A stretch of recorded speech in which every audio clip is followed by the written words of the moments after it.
Welcome back, everyone, to TTM Talks, the podcast brought to you by TT Motorsport. We're back again this week, real life F1.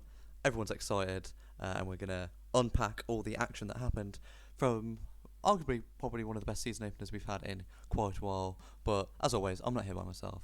I have the lovely TTM Blunder Hello there. and the even more lovely TTM Billy. Oh, Hi there.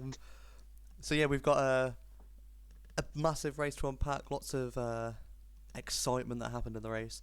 But before that, we're going to play our little game, because we've not really got any news as well, that we played last time, which is like the 20 question thing. So I have my questions ready. Or not my questions ready, my driver ready even. So please ask away and try and guess who my lovely driver is. Brenda, you can go first. okay. They have to be yes or no questions, right? That's what we agreed on. Yeah, until the final five, then we can ask ones that are a bit more complicated to just get a bit more detail if we're really stumped. Okay. Have they raced in the past, like in the past 20 years? Yes. Oh, okay. Are they a current racer? No.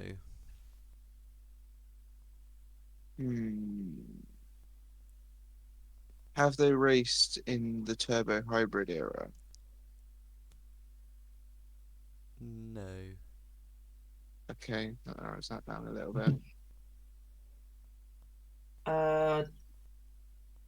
Did they drive for Ferrari at any point in their career? Yes. I think I know it.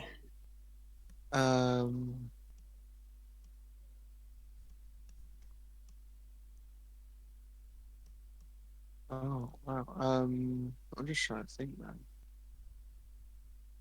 It's Just between. to clear it up, is it a case of we both get a point, or is it whoever gets it right gets the point? No, whoever gets I it can't right remember gets how the you- point. Because Right, I got okay. stabbed in the back lot like 2 weeks ago. Oh, it might happen again.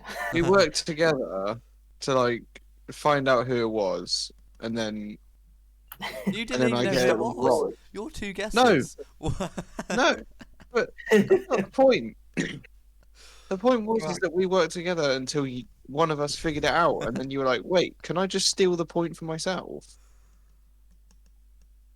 I'll make the I rules here, already yeah. know who I'm guessing. I already know what I'm guessing. Oh, okay. Um,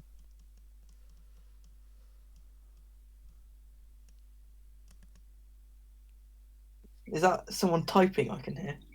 wait, we get multiple. We get multiple chances, don't we? Yeah, so We if do, you but guess and I don't get can it, hear but you then... typing looking at a list. The trouble is like if I ask a question and I get it right, it could be like a massive giveaway.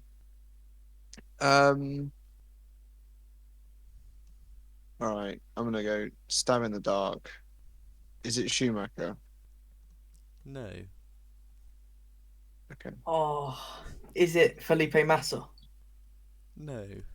Oh, He drove in the turbo I really hybrid era. did he? Yeah, he was Yeah, with Williams till he was 2017. with Williams. Someone who drove Oh, with I forgot Ferrari about that. Yeah. before the turbo hybrid era. So this is um this is tough. I think off the top of my head there are three people who drove before the turbo hybrid Oh, era. I don't know if I'm pretty sure he was. Is it Rubens Barrichello? He did drive for Ferrari, but no. Oh, he was my next guess. Oh, oh,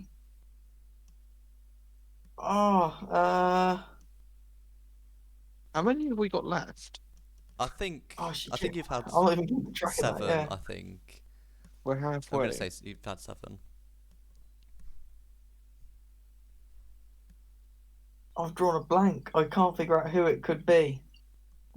That's driven for Ferrari in the last. So before the turbo hybrid era, that just so I'm 100% sure of the year. Yes. So that's from 2014 14. So he onwards. drove before 2014. Right. Oh. Right, I'm going to ask another question. Was this driver before 2005? What did he drive before 2005? Was he driving for Ferrari before 2005? No. So from 2005 to 2013, somewhere in that period. Um,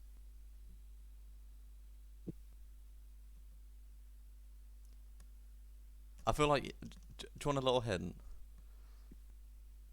Because I don't have the next question, so. so I know that there was like the thing is you could technically say that there was one. I can't remember who it was, but I think it was when Massa had the crash at Hungary after the spring fell off Barrichello's car, and they had to bring in a couple of people, and it could be two of them, but I can't remember their names.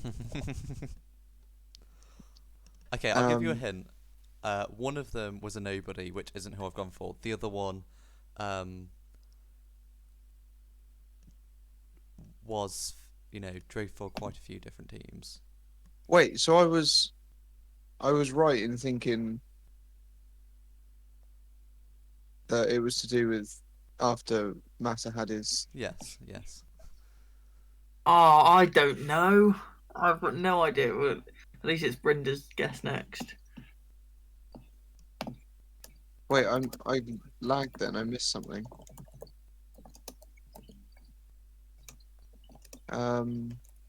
You can't. Are you searching it up? No, I'm not actually. What are you doing then? Because I can hear typing. May or may not be doing some driver standings. Suspicious. Can't remember. Yeah, so I feel like you're getting too attached to the Ferrari thing because he only drove for 5 races for Ferrari. Yeah,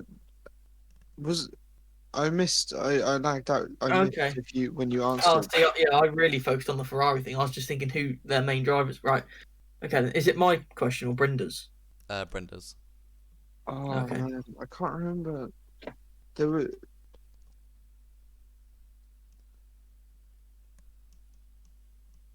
Was I right in thinking that it was the two drivers after Massa? Yeah, yeah. Okay.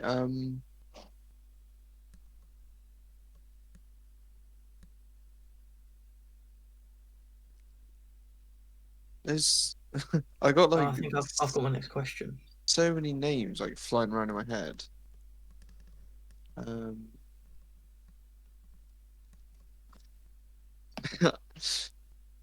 Oh man, I don't know. I can't remember the names. I don't really have a question if I can't think of the name. Um. All right, I'm actually gonna. Can I pass my question on, and like we just Yeah, sure, sure. because I don't really have Right, anything to okay. ask. If he was only brought into Ferrari for a little bit, and he was actual, did he drive for Sauber? Yes, he did. He did, right. So it was like a Ferrari junior driver that got promoted for a little bit. Seeing as I feel like you're struggling, I will elaborate a bit more. No, he was at a. He wasn't at Sauber before he went to Ferrari for the 5 races. He was at Sauber before that, earlier in his career. Right. Okay. I'm not gonna get the name on just I- from my head. Yeah. I'd have to have more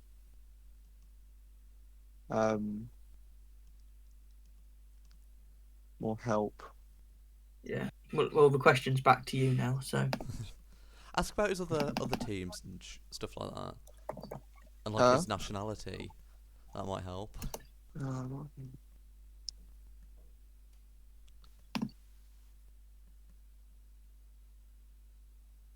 It's really funny because when I tell you, you're probably going to kick yourself. I'm pretty sure he was Italian. So he was. So they've driven in the last 20 years. So since 2001, technically now. Yes. He drove for Ferrari in 2000. And 9 whenever. No. 9. for 5 races, and then that was it. That was the end of his career. 5 races. Okay. That was In the end of his career with Ferrari, or just? Just in Formula 1. That was the end of his career. Because then they got Oh, Alonso okay. for 2010. Okay, so he drove for Ferrari then, and then just never came back. Okay. Oh. Was he the first or the second driver He was the drafted second in? one. The second one. Yeah. Because the first one was this guy called Luca Badoa, who I think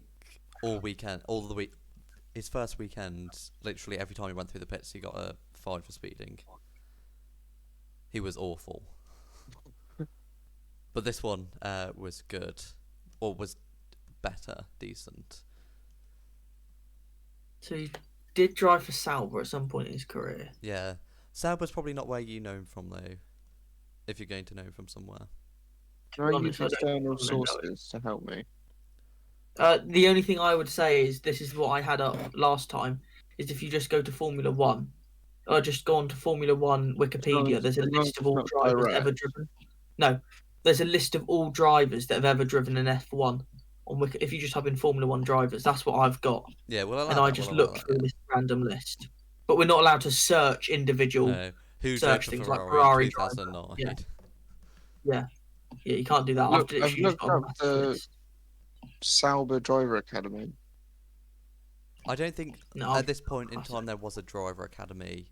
It wasn't like nowadays where, they might have been Ferrari powered, but they don't have like, oh, we're going to put our junior driver in there. And he wasn't. I don't think he was a Ferrari junior driver anyway. Okay.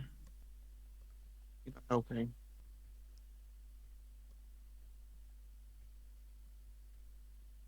Was he Italian? He was Italian, yes. That can be. Will that be your Oh. question? I feel bad now, but I think I know who it is because on this list that I've got up, it tells you when they drove from, and there's only one Italian driver that's name ends in 2009 as a driver. So I feel this is unfair After now. I've done all of the legwork. Um, Just guess it, because you never know. It could be wrong. And if it's not, then bad luck, Brenda. Try again next time. I don't even think that this is the correct guy, actually. Oh no. Give it a whack. What's the worst that can happen? Gennaro Fisichella. What? Carlo Fisichella. Jarno Fisichella. I can't say his name. Gennaro Fisichella. Yeah, that's it. Yes, it is Giancarlo Fisichella. That's it. I can't say his name. I know the name Fisichella. I've never heard the Fisichella. I've never heard his first name being said. You were so what's the word? Concentrated on the Ferrari. He was teammates with Alonso in 2005, 2006, and then he drove for Force India, Renault, Sauber, Jordan, Benetton, Minardi. My laptop is about to die, so I'm just going to go and find the charger quickly. Alright. So unlucky there, Brenda. I know it's sad times. I feel bad about that. We'll both have a half point. Yeah, we'll give you a half point because you were struggling. Oh, out of pity. Well, I don't want half pity points. you don't want it? Okay, that's fine. Well, so it's 1 point to me, 1 point to Billy so far. Yeah. How's it feel to be down there on 0 points? Pretty much how I feel in top tier, to be fair. Same as I feel in tier 3 then. Hey, you can't say anything. You've got a podium, yeah?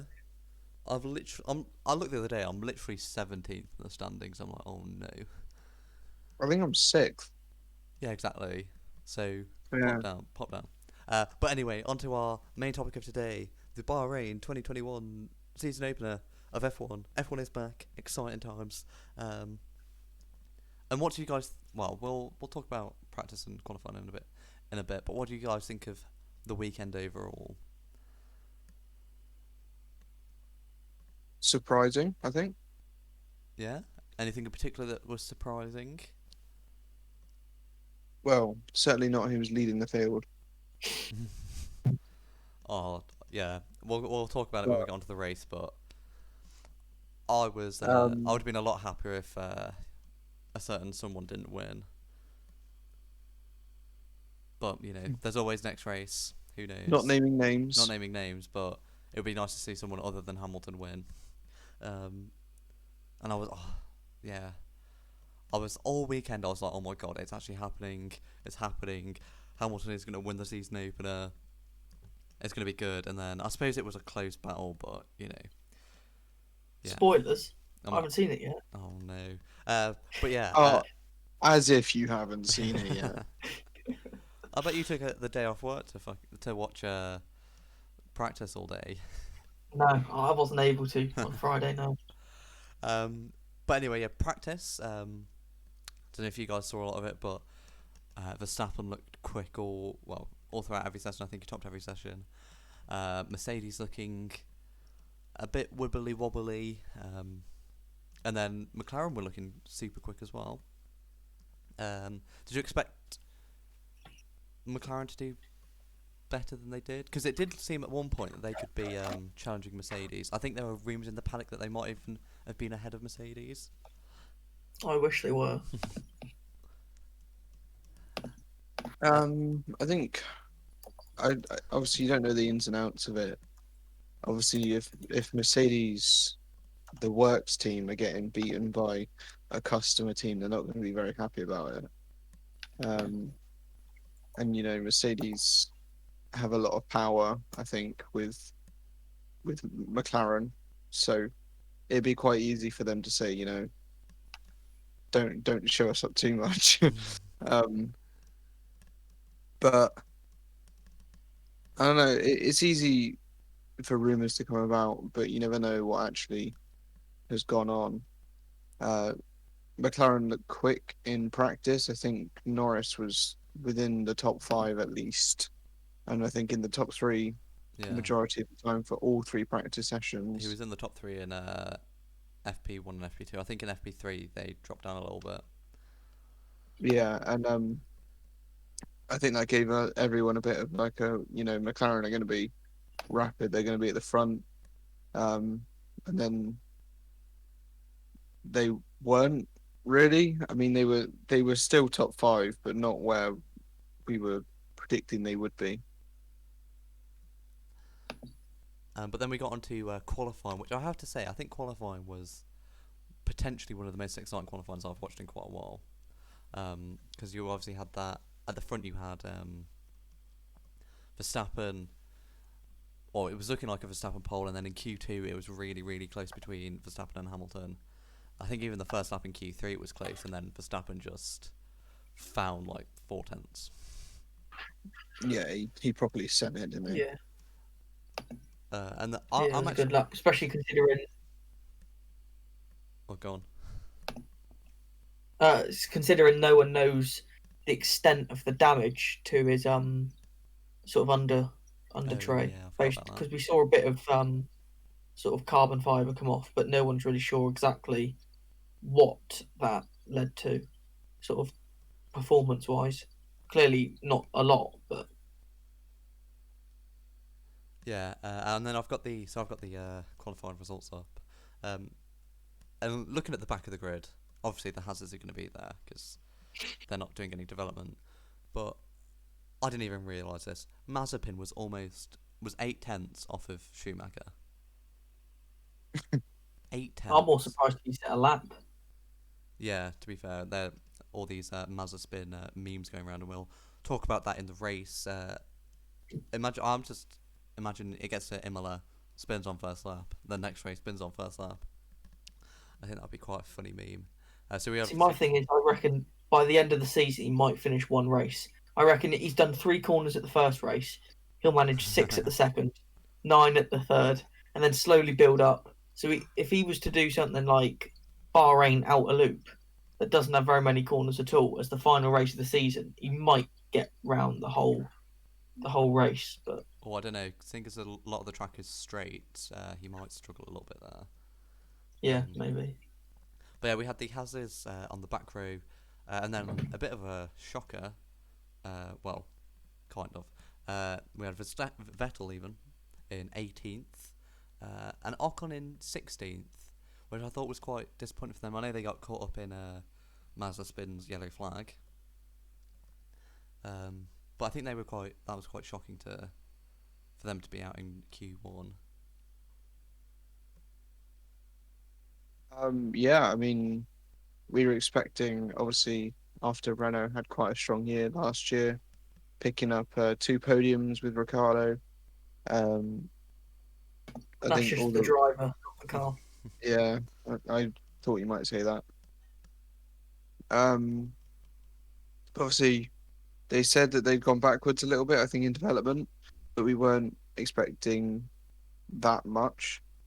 Uh, as you say, I think they were caught up in those yellow flags um, because of Mazepin at turn one. But if they were quick enough, they wouldn't have had to be on a second lap anyway.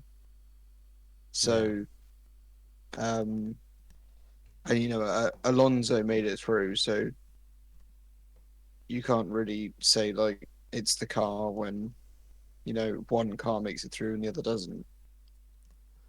Yeah, I think that's especially true for, well, both Ocon and Vettel. And obviously Vettel's had a bit of a tough time, not really getting a lot of practice in it. Testing to be in a new car, new engine, new team. It's obviously quite difficult, but obviously not the way that he would have wanted to start his season. Because I was expecting it to be, well, obviously George Russell is the king of getting out of Q1. So I was expecting the Hazes, and then the Alfa Romeos, but they surprised me quite a lot this weekend, I think, because I feel like they've made quite a jump that I wasn't expecting.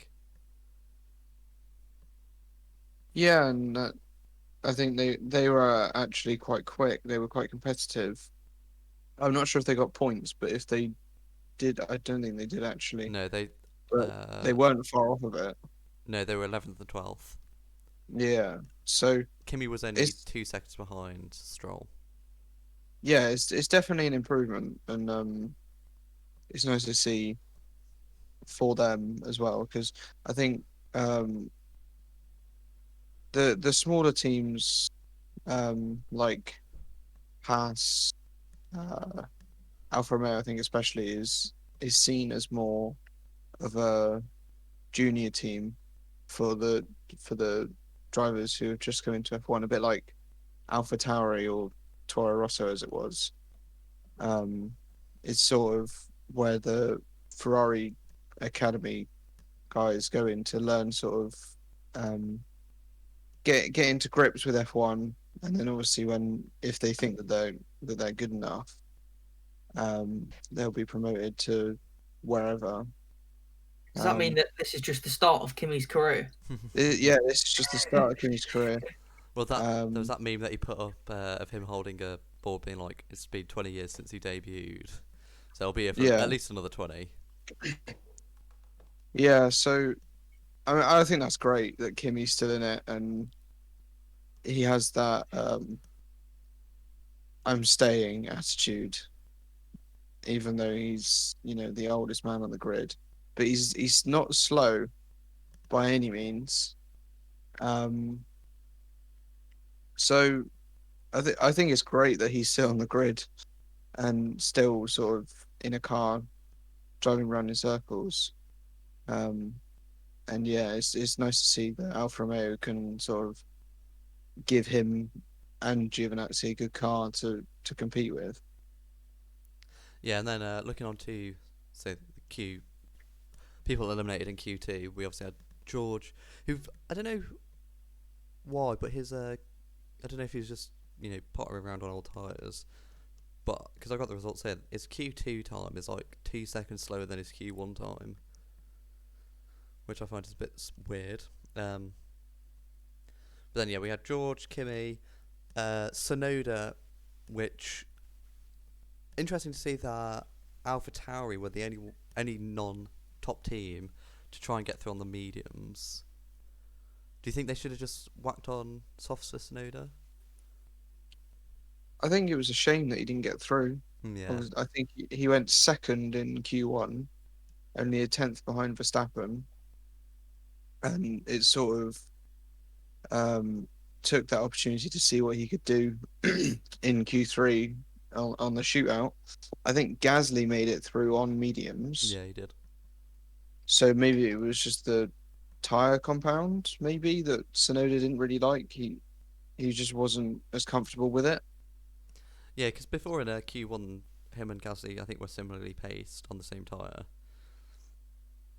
But I mean, Yeah, we can't really, what's the word? Criticise him because it is his first race, but it doesn't look like it. He doesn't look like he's, nervous in the car. He seems quite at home in it, which is good to see.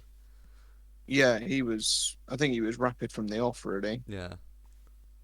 I mean, we'll talk about And it in a bit, but he is one of my stars of the weekend. yeah, and he demonstrated that in Q1, and it was. I think it was just a shame that he didn't get through. Obviously, they were trying to get through on the alternate strategy, but it's a shame he didn't make it through because he kind of took that opportunity to see what he could do. Um, but at the same time, it also gave us an opportunity to see what he could do in the race. So Yeah. um, I think they should have put him on softs and stuck him out, but they didn't. So it's a shame that he got knocked out because I think he is someone who has a lot of pace and probably could challenge Gasly. Yeah, I was a bit dubious about that, and because obviously it's his first year. It might take me a little bit of time to settle in, but he's like some of the moves that he was doing, like his move on Alonso, that was like Danny Rick-esque, like last of the late breakers and all that. But speaking of someone else who probably should have been on softs, Mr. Sergio Perez got knocked out in Q2, P11th, just so narrowly missing out on Q3. Do you think? Well, at the time, I don't know about you guys, I was very much like, oh no, what's wrong with this second Red Bull seat? Like, why can't he make it through to Q3? But yeah, again, do you think they should have put him on the softs? Because I feel like if they'd put him on the softs, he got through, he could have been up at the front, mixing it up with the Mercedes and Max. Yeah, I'd agree with that, especially with the what's wrong with this second Red Bull seat, especially when he was on the way to the grid and then it decides it didn't want to work. That was a real sort of, is there really something going on with that second seat? And obviously not a deliberate thing but to it's shut just, like, down one of the cursed. cars, but it's just the curse that lives within that second car. And then making it onto Q3, we obviously had a bit of a shootout for the pole between Verstappen and Hamilton. Verstappen the only guy in the 29s as well, which is quite impressive. No, 28s even, sorry. And I think that's the first Honda, what was it, first Honda pole at the opening race since in 30 years or something like that. I think that's the stat. Yeah. And first Red Bull pole of the opening race of the season since 2011. Yeah, I think that's, which is crazy to me because I thought, we always remember them being like really dominant and to not qualify, or in that era of dominance to only qualify once on pole. That seems a bit crazy. Then obviously we had Bottas third, Leclerc, Brenda's favourite driver. I thought actually did an incredible job because I thought that fourth place was Gasly's all over, and then Leclerc just pulls out a lap from who knows where. Yeah, and chucks it on the second row. But then Gasly fifth, Ricciardo sixth, Norris seventh, which I suppose it's good for them, but I'm sure they would have liked to be best of the rest. Well, they were in the race at least. Yeah, I suppose. Their race pace seemed better. Yeah. Is that just so you can like one up Brenda on the Leclerc getting couldn't qualifying better? Couldn't help it. He had to say it. He had to say it. And then Alonso, like he's never been gone, straight to Q3, P9. And then Stroll rounding up the top 10. And then also we had before the race, Vettel getting a five place grid drop because of ignoring yellow flags. So he started And last. three it- penalty points Oh on his yeah, 3 license. penalty points. So then that will set us up nicely for a nice little exciting race on Sunday, which obviously we've already mentioned. On the way to the grid, Perez had his engine cut out, and then my heart dropped when I saw that. I was like, no, please keep going. But he got it working again. Perez, the wily old fox, telling the stewards, not the stewards, the marshals not to push him away, so he can get going. And then he had to stop from the pit lane. And then lights out. First thing that happens, a has off. It's like we've been here before at Bahrain, but this time instead of going right, it goes left. And Yeah. the Mazza spin memes continue. Yeah. Not sure what to say about that, to be honest. I think it was his own fault, whereas before it wasn't. It was sort of 50-50. Yeah. But it certainly showed the inexperience, and I think um the character of the driver. It was like, coming out the corner, just put your foot down and it'll be all right. And that it backfired instantly. Yeah, because when I And, first saw it, I thought I don't know, maybe tangled with someone, or we've seen like Kimmy went off. I think it was Kimmy went off there in practice. But the fact he'd gone through the turn, the steering wheel was straight, and he still bent it was a little bit embarrassing. But the it was funny. Worst things always happen to the best people. That was a joke, obviously. But then you say about, I think it definitely did come down to the inexperience, because then after the safety car restart, I'm pretty sure Schumacher spun it at turn 4 as well by himself. Yeah, I believe he did. Yeah. Or he had a moment or something. Yeah, I don't think he spun, but he went off, and I think he was in the gravel trap, but not like spun. He was moving the whole time, I believe, but yeah, he did go off.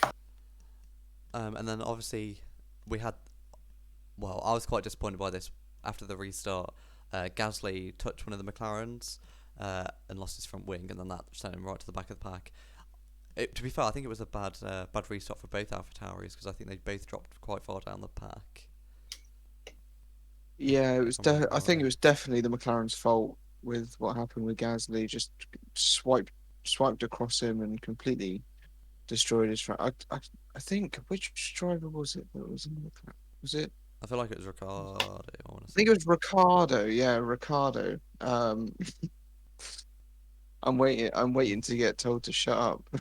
No, Ricardo I'm just can't sat here finish waiting my time until we can talk about where the finishing positions were in the current constructors. I think McLaren's currently third, aren't they, above Ferrari? Probably. Yeah, I think so. What's that, Yeah. 12? Yeah. No, I think it was just unfortunate for Gasly. He had so much pace, and it was just a shame that he got involved in that. Yeah. I don't think any driver was at fault really. I think it was just a bit of a racing incident. No, I was terrified that Ricardo was going to get a puncture after watching that, though. When the second I saw the replay, I was like, I'm not sure whether I hope they pit him or not, just because I don't want it to have damaged it, and then 5 laps down the line, it blows out or something. Yeah, and then looking further, I think there was a bit of a tussle between Norris and Ricciardo as well, which is quite good to see. New teammates getting quite close to each other. Netflix will love that for next year, to make it seem like they're having the most intense rivalry since Prost and Senna. And then we obviously had Perez start at the back, but he quickly made his way through the pack. And then we had the fight up front between Max and Lewis. I loved Bottas's engineer being like, "Stay with him, you're still in this race," and then he finishes. Well, I suppose 40 seconds behind. he did pit, but he was, what's that? If you take 20 seconds off, He would have been like 20 seconds. 16 seconds off the pace. Well, yeah, but when you take into account he was lapping, I think it was 4 seconds a lap quicker than them at the end, so it would have been 20 seconds. Yeah. And then Max out in the lead. He had a bit of an issue with his diff, I think, at the start. He was quite concerned about that. But then we had this. Well, we had a strategic battle to start off with, and then an on-track battle to end up with. So people thinking, I think Red Bull were thinking Mercedes might do a 3-stop, which I'm just happy we got a 2-stop, let alone a 3-stop. Like, when was the last time we had a 3-stop? Like Silverstone 2012 when all the tyres were blowing up. And yeah, when Lewis came in, obviously he then jumps Max with the undercut. And then he only did like 16 laps on his hards, which I'm pretty sure he only did like 14 laps on his mediums, which is quite weird. And then obviously came to pit in earlier again, but then ended up converting it to a 2-stop. And then we obviously had that on-track battle at the end. Did you think Max was going to get it, or did you think Hamilton was fine? I was quite sure Max was going to get it.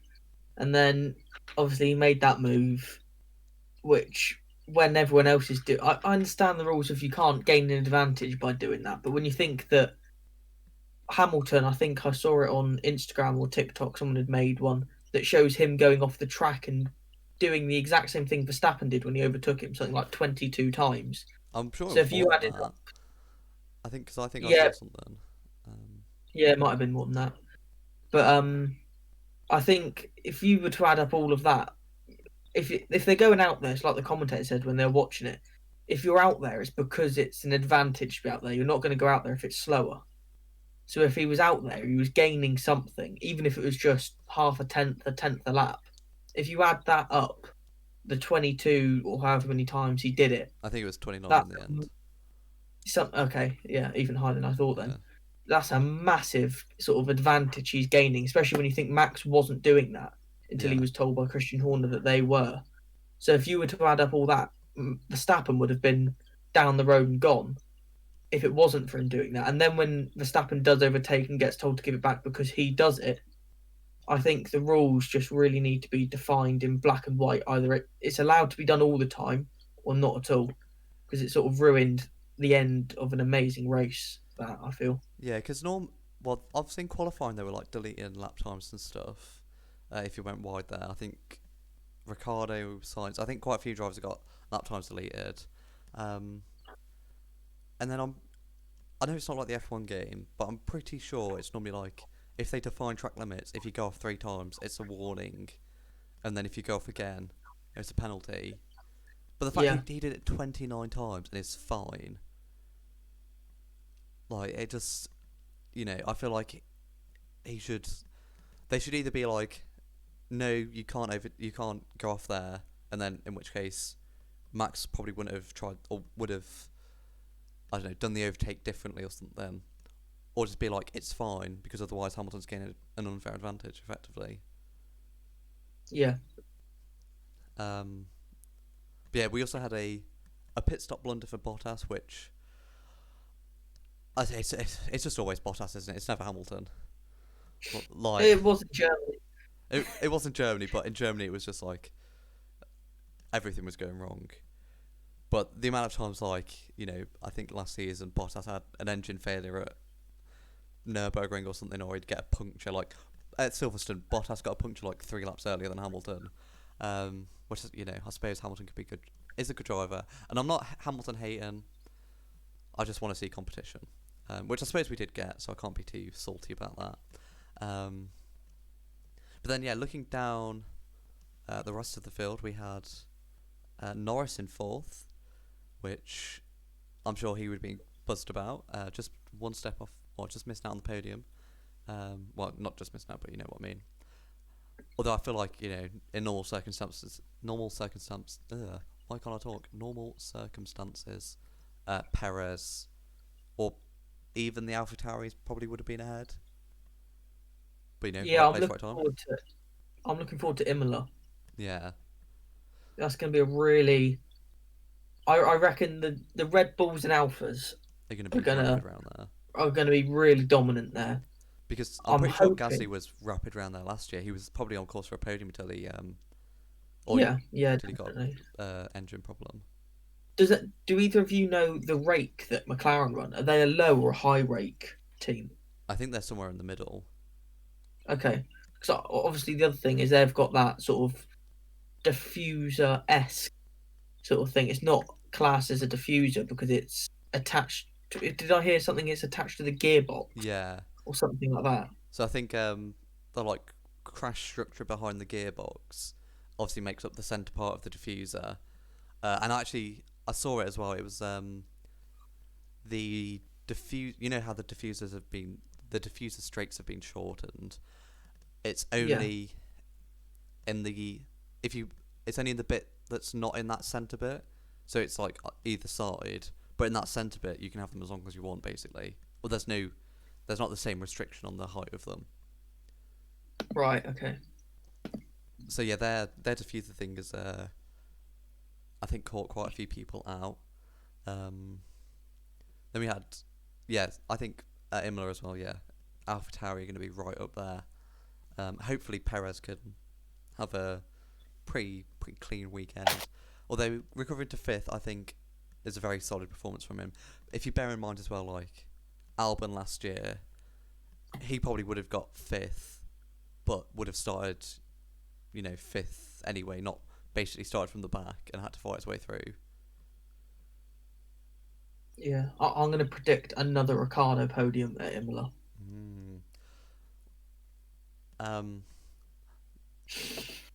No one agrees with me on that one.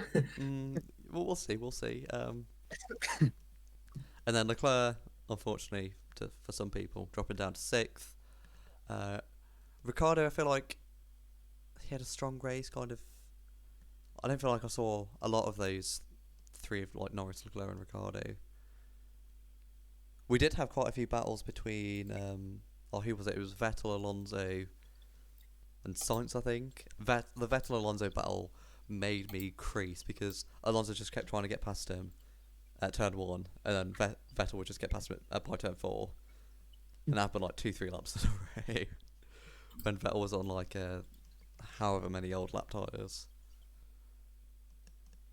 I think the ending to that battle was amazing, with Sainz coming into the mix and then just taking both of them.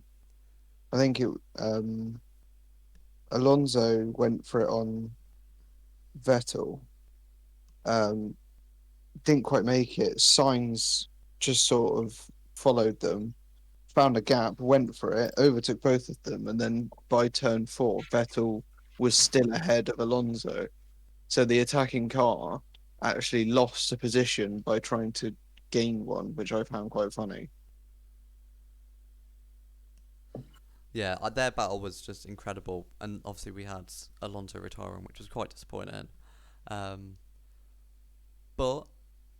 Yuki Tsunoda getting points on debut. I think he was the first Japanese driver to get points on debut.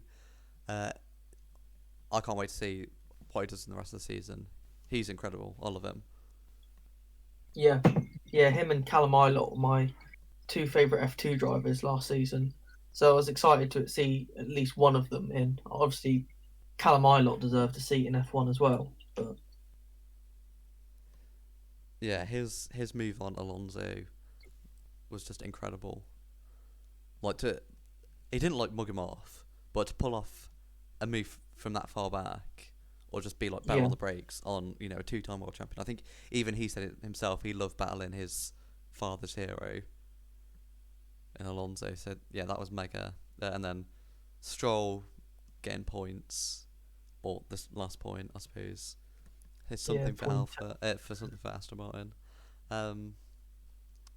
But yeah, I've realised we've missed a bit. So just hopping back to qualifying, who was your star and what's the opposite of a star? star or nah? Yeah, who was your star or nah?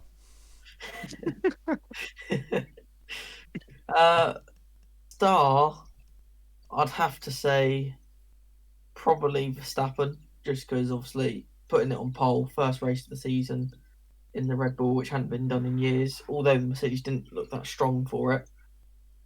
Would probably have been a driver I'd expect more to get out more of the car would have probably been either Vettel or Ocon. I know they got involved after the Mazepin incident, but they should have already had a time really posted before that. My ones, I think my one's pretty predictable, to be fair. My Oh, star, Leclerc. obviously, Charles Leclerc, setting P4. Um, I mean, that was great lap from him. Amazing to put it, that high up on the grid. Um, and it shows, I think, I mean, I'm sure we'll go into it a little bit later about the Ferrari and their development, but um, I think actually both Ferraris, I'd have to say, Sainz has been really pushing Leclerc.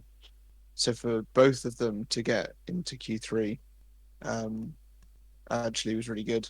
And then my as it is, um, would probably be. I would probably have to say. I don't want to say like one of the McLarens. I think if I had to pick one, I think it'd be Norris. Um, because he has, and hear me out, Billy, before you start like ranting down the mic.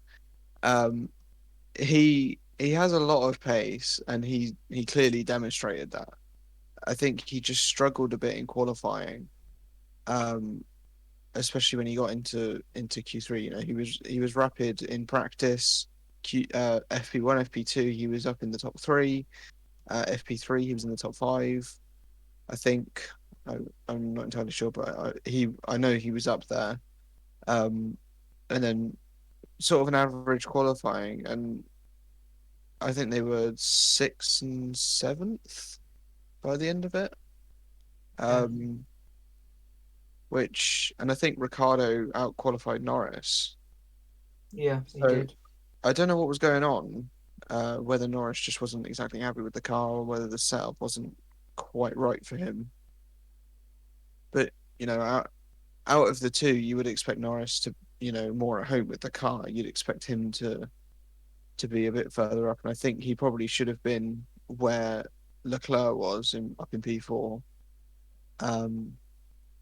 But he couldn't quite get that from the car. Maybe it was old tires or something like that. You don't know, but um, whatever the case was, he definitely made it up in the race and showed that he had the pace to get up into P4. It's just a shame he couldn't do it on the Saturday because I think that would have given him a great chance at attacking Valtteri, which Leclerc managed to do at the start. And I think had Norris been in that position, he probably could have attacked Valtteri and stayed ahead, um, or pulled away, or had like a battle with him. But obviously, the McLaren is stronger than the Ferrari, I think. So, I'd say it is on race pace, but like obviously what happened, I think quali pace, the Ferrari seems better at the one, but then it's like you could say the same with which I forgot what team I was going to say it was now, but yeah, there's obviously teams that are better at one lap pace and others that are better at a race pace. So yeah, but I know that's kind of a long-winded explanation of why, but I just needed to clarify that for Billy before he started shouting at me. no, it's fine. Okay, so my star. Um, I hate to do this, but it's going to be Leclerc. Just because that, I know Ferrari. We can talk about that now if you want. Like Ferrari have made a much bigger step than I thought they would have. Both cars in the top 10. Is that Sainz replacing Vettel? Is it the car? I mean, the car is obviously better, and I think the engine is better. Obviously, it's better because you can see that with the Alfa Romeos that they have a lot more pace. But I still don't think it's on par with it might be on par with Renault, but I don't think it's on par with Mercedes and Honda. But yeah, I thought that P4 was guaranteed to be Gasly's, and then for Leclerc to come out beaten by what's that? Over a tenth. That's quite good. He was only a tenth behind Bottas as well, which Yeah. was Oh, I didn't even see amazing. that. Yeah. Yeah. So yeah, he's definitely my star. And then my nar is. I'm gonna have to go with Perez because Oh. I don't want to because I love him, but and he did make up for it in the race, but I just hoped coming straight out of the gates, he'd show everyone that he obviously deserves to be there. Don't get me wrong, but he'd just have a bit of a cleaner weekend, get through to Q3, and be. I mean, maybe it's just me hoping that he would be right up there, battling the Mercedes straight away. Because I suppose it is his first weekend, but yeah. Also, my honourable mention for star is the Alfa Romeos, because I thought they did a fantastic job all weekend. And now jumping back to the race, who was your star or not of the race? Star. I don't know. I think there's a few good ones. I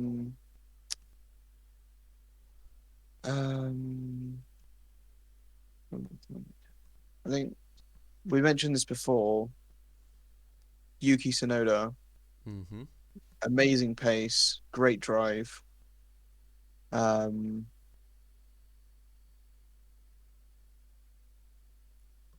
I don't know. I think I'd probably have to go with Yuki. A great, an amazing debut for AlphaTauri, scoring points in his debut, which is, amazing.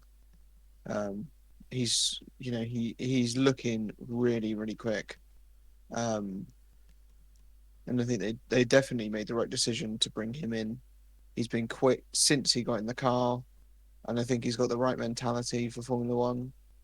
Um, he's doing a great job already, and I think if that's his first race where he might be a bit um, still settling in, if that's his first race, what's he going to do for the rest of the season?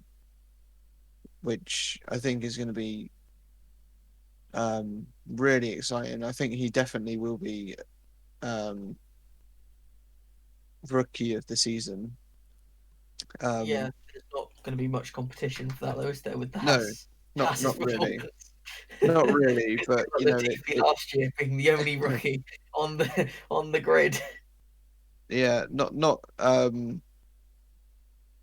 lot of competition. But I still think that even if Schumacher and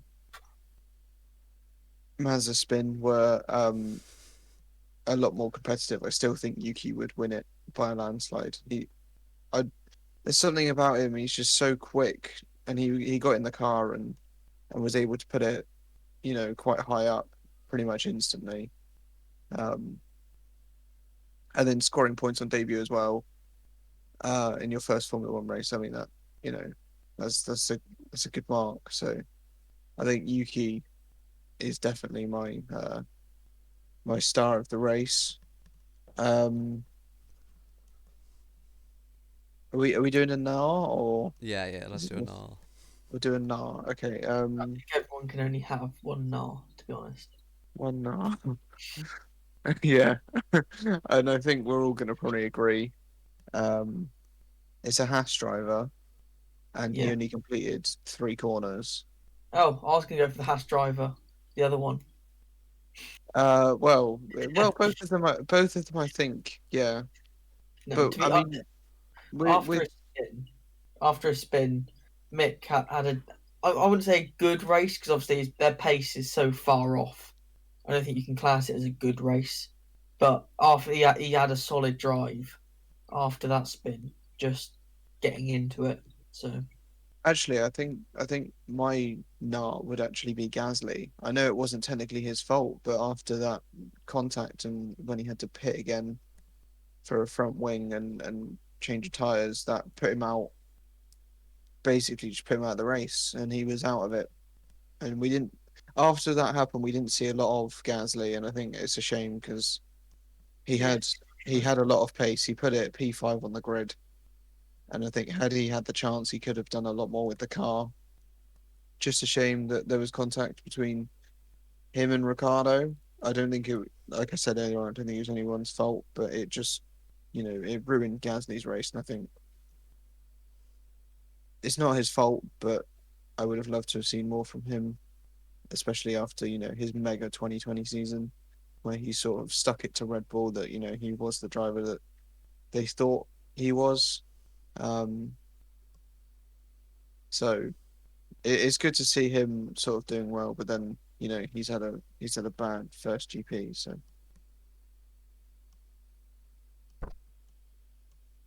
Go on then, buddy. What's your start or start and Yeah, it'd have to be Lando Norris, putting it into fourth position and sort of staying there.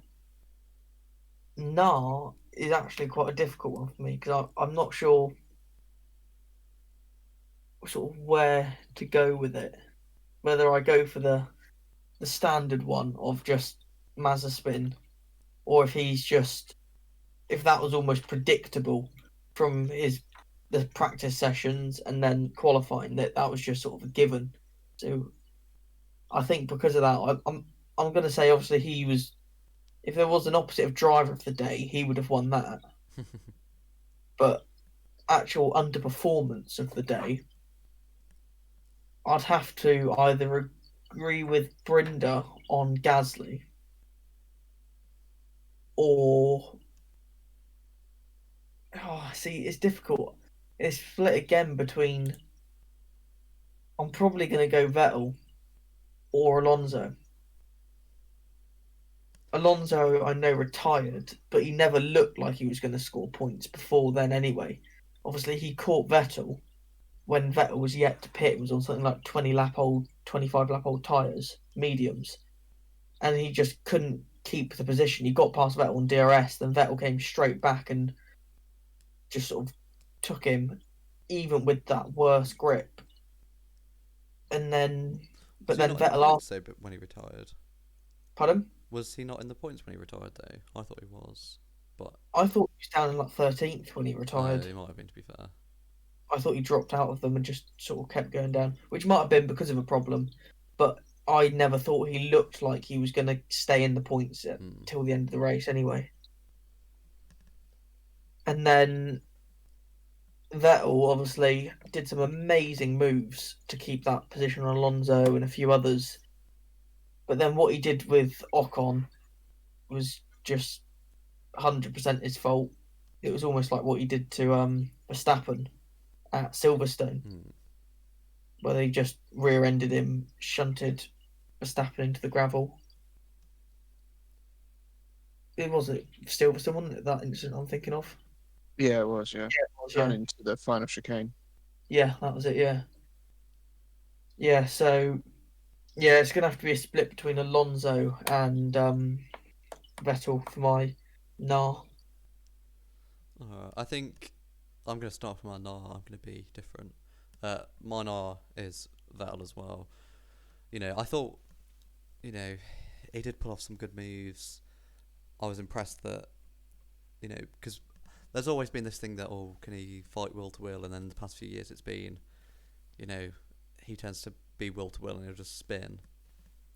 So, he was doing really well. I was quite impressed with him. Although he wasn't really, I was maybe expecting him to make a bit more progress, but I suppose if he was, attempting to do a one-stop or whatever he was trying to do, that didn't help him. But yeah, then that incident with Ocon was just unnecessary. Didn't really need to happen. But then, Vettel did go and say sorry after the race, I saw, which is nice of him. But yeah, I think him only beating Schumacher, who was the only other finisher, not how Vettel really wanted to start the weekend. I know Aston Martin don't look as strong as they did last season. I think with the improvements that like McLaren, AlphaTauri and Ferrari have made, they're not really where they thought they would be. And I know Toyota's been quite vocal about this, how the new regs are designed just to stop Mercedes, blah blah blah blah blah.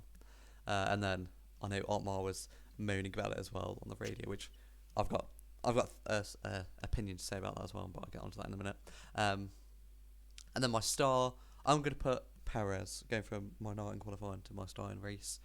Starting from the back, obviously, he started from the back before and won. But I think that was a good race for him to show, he has got the pace. We've seen Albon do it before, where I think his first race in 2019 at Belgium, he started at the back with engine penalties and fought through. But then obviously last year he struggled quite a lot in the race, so it's good to see that the second driver could pretty much get up to, you'd expect him to be minimum fourth, and he was only 6 seconds off, especially starting at the back. So I think that was a good performance from him. Probably made him sort of settle any nerves that he had. But yeah, one thing that annoyed me from the race, Otmar Safnauer, the team boss of Aston Martin, he was on the radio to Crofty and Martin Brundle, saying how all these regulations have pinned back Mercedes, or have tried to pin us back, blah blah blah blah blah. And he was getting really irate about it, and that made me irate, because Racing Point used to have a high rate concept, and then they copied the fastest car on the grid, and now they're moaning you can't win. They can't win, can they? You could have just kept with your philosophy, built a quicker car, and you could be the third best team on the grid right now. But no, you decided to try and take a shortcut. Which, last year you should have been P3 in the constructors, realistically, when you've got a 2019 Mercedes. But no, look where you are now. Yeah, I 100% agree with you there. That's it. Yeah, I can't disagree with that at all. You're really annoyed about this, aren't you? Yeah, I am, because he was fair enough if it's Mercedes getting irate about it, because before testing, no one really knew if it was going to affect high rake or low rake more, but it seems to affect low rake more. And in 2019, from literally 2017, which is when the fatter cars came in, to 2019, Racing Point had, or Force India, whatever you want to call them, had a high rate concept. Then last year, they're like, oh, we've come up with a new design, copy the previous year's Mercedes. They've now got a low rate design, great. Then this rule change comes in, and they're moaning about that it's coming at targeting them. If you didn't copy, and again, I'm not having to go at them for copying, because I think it's a ingenious idea. But this is the issue. If you don't come up with, they could have had a high rate concept this year and be absolutely fine, but no, they haven't, have they? So stop moaning about it and try and fix it. Yeah. The other thing that, obviously, I think it was Crofty, was it? He said I feel that no matter what the question was I asked Safnauer, then it could have been about his breakfast, the answer would have been about the rake issue. Yeah. They seem to have focused so much on them going, oh, they're penalising us, blah, blah, blah. But it's like what you've said. If they hadn't copied and stuck with their original thing at the moment, they could have been above McLaren, AlphaTauri, all of that, if they'd stuck with their original design and stuck with their high rake concept. Or it could have been the issue that all these regulation changes made it so that Mercedes and them were even quicker compared to the high rate teams. It was a 50-50 way it could have gone. It hasn't worked out for them. So it's just sort of stop the moaning, they can't change it, just get on with it. Yeah, it's just so annoying. It really grinds my gears. We can tell. Yeah, and maybe it's just because I don't like the livery, and I just, I like Racing Point livery now. But yeah, It all stems from that. Yeah, I think, because I'm pretty sure they would have been like, oh yes, we've got. They haven't really got 20. Well, I suppose they've got parts of a 2020 Mercedes. Probably thinking, oh yeah, we're gonna beat McLaren this year to P3, and from this first race they look. I don't want to say nowhere, but